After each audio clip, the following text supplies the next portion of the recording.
Hello. In this video, I am going to explain how you create ordinary truth tables for propositional logic. Now, before you do anything in this section, you really need to be good at your truth tables.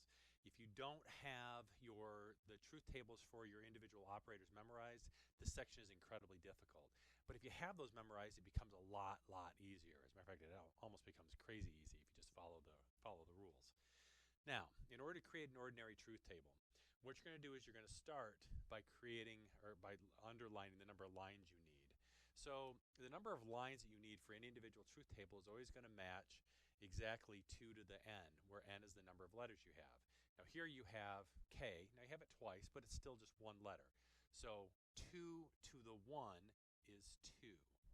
So you have 2 lines. If you had 2 letters, let's say instead you had k, wedge, tilde, g, now you have 2 different letters, so you would raise 2 to the 2 would be 4 lines. So you need 1, 2, 3, 4 lines. If you had 3 letters, then it'd be 2 to the 2 to the 2. I'm sorry, 2 to the 2 to the 2. My bad. 2 to the 3, which is 2 times 2 times 2, which would be 8 lines. If you had 4 letters, you'd have it 2 to the 4, which would be 2 times 2 times 2 times 2, which is 16 letters.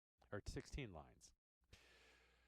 So, first of all, you got to get the number of lines down. Okay, so that's a fairly easy step. The next step is your sequence of truth values. Underneath the first letter, you're always going to put this sequence of truth values. You're going to go half trues, then half falses. Now you have 2 lines here, so 2 cut in half is only 1. So you have 1 true, then 1 false. Now down here, you have 4 lines. If you cut that in half, you have 2. So you would have 2 trues, 2 falses. Now for the second letter, you're going to cut that in half. Now up here we only have 1 letter, so you just maintain the same truth values for those. But down here, because we have 2 letters, there are 4 lines. You cut that in half, you get 2, so 2 trues, 2 falses. You cut that in half and you get 1, so you'd have 1 true, 1 false, 1 true, 1 false. If you had 3 letters, your first letter would have had, you would have a total of 8 lines. So your first letter would have 4 trues, then 4 falses. Your second letter would have had 2 trues, 2 falses, 2 trues, 2 falses. Your third letter would have had 1 true, 1 false, 1 true, 1 false, 1 true, 1 false, all the way down. Okay? Now, as soon as you get the truth table built, so again, you got to identify the number of lines, 2 to the number of letters. And then the first letter is going to be half trues, then half falses. The next letter is going to be a quarter true, quarter falses, quarter true, quarter falses. If you have a third letter, it's an eighth true, eighth falses, an eighth true, an eighth falses. Excuse me. If you had a fourth letter, you'd have a 16th true, 16th false, and so on. Okay? And then you compute by column. Now, when I say compute by column, what I mean here is that you're going to compute the truth values underneath the operators at one operator at a time. So for here, your first operator to calculate would be the tilde. So tilde t would be f, tilde f would be t. Then you go to the next operator. Okay, well the next operator is the wedge.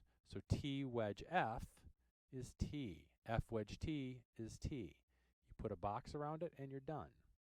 Now this one down here, if you work this one out, you're going to start by working out the tildes. Okay, so you tilde t is f, tilde f is t, tilde t is f, tilde f is t. Now underneath the wedge, you've got t wedge f, which is t, t wedge t is t, f wedge f is f, and f wedge t is t.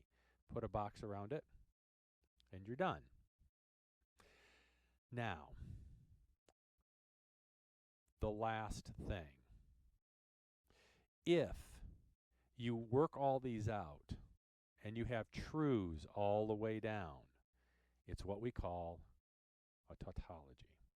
But I'm going to put that off until the next video. So I'll come back to that. If you have any questions, please let me know. Thank you.